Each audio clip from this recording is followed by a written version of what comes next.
প্রথম দেখায় মনে হবে এ বুঝি কোনো হরর মুভির দৃশ্য, যেখানে পুরো একটি জনপদ শত শত সাপের দখলে। কিন্তু এটি কোনো সিনেমার গল্প নয়।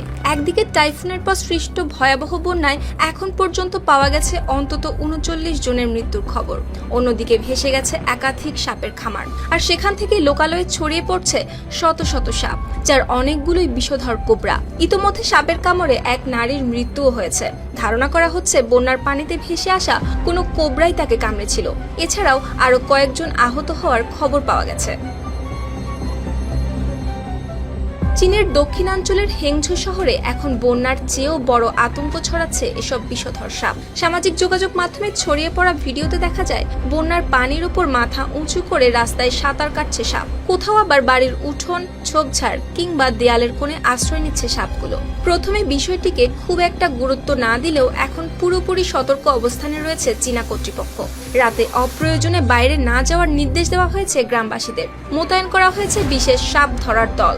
হাসপাতালগুলোতেও বাড়ানো হয়েছে সাপের বিষের প্রতিষেধক মজুদ, যাতে সাপের কামড়ে আহত রোগীদের দ্রুত চিকিৎসা দেওয়া যায়।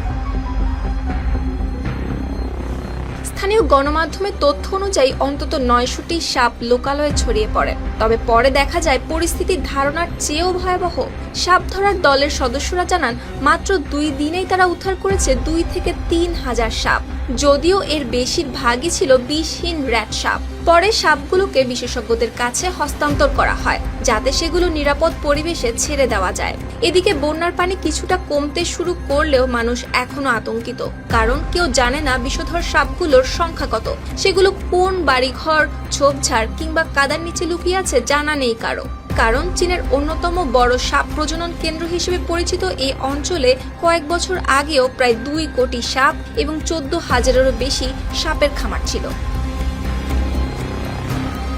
আর এমন বাস্তব, ভাইরাল ও অবিশ্বাস্য ঘটনার ডকুমেন্টারিতে দেখতে চাইলে আমাদের চ্যানেলটি সাবস্ক্রাইব করতে ভুলবেন না। ধন্যবাদ সবাইকে।